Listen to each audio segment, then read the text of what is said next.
I didn't take this job because I'm brave. I took it because I'm broke. $700 a week. Cash. Just to sit in a booth at an unfinished subway station for 6 hours a night. The listing said Station 4. It didn't exist on any map. The supervisor didn't even meet me. He just left a key under a mat and texted me one instruction. Lock the gate behind you. Don't let anyone in. Don't let anything out. The station smells like ozone and stagnant water. It's quiet down here. Too quiet, like the air itself is holding its breath. I found the list taped to the inside of the security booth. Handwritten, the ink was like the guy who wrote it was shaking. Rule 1.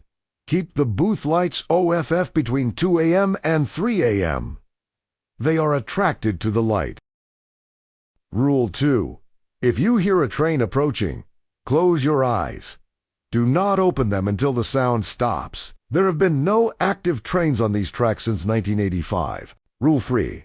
Never look at your reflection in the ticket booth glass. It does not show what is behind you. Rule 4. If the payphone rings, count the rings. If it stops at 3, answer it. If it rings a 4th time, cut the line immediately. I laughed. I actually laughed. I thought it was hazing. You know, trying to scare the new guy. The first night was boring. I was reading, barely paying attention to the time. I didn't notice when my watch ticked over to 2 a.m. I had the booth light on. Bright, warm, inviting. Then I heard it. Not a rat.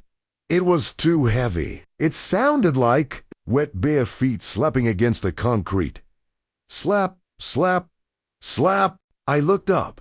The tunnel lights were popping, exploding, actually. One by one, getting closer to my booth. Darkness was rushing towards me like a wave. I remembered Rule 1. I scrambled for the switch, knocking my coffee over. I killed the light just as the darkness hit the glass. Something slammed against the booth window.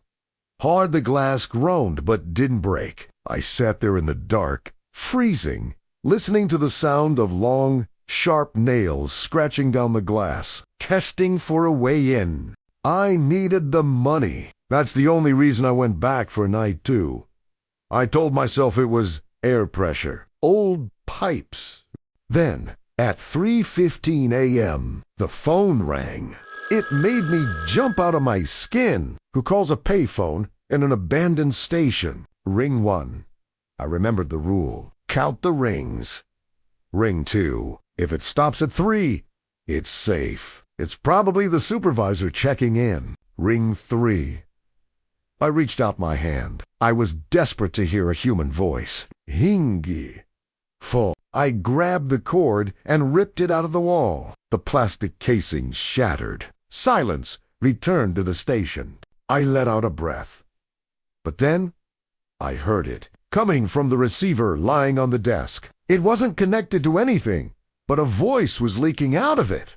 Ticket, please. That brings me to tonight, night 3. It started with a vibration in my coffee cup. Then the ground shook. Then came the scream of metal wheels on rusted tracks. Rule 2.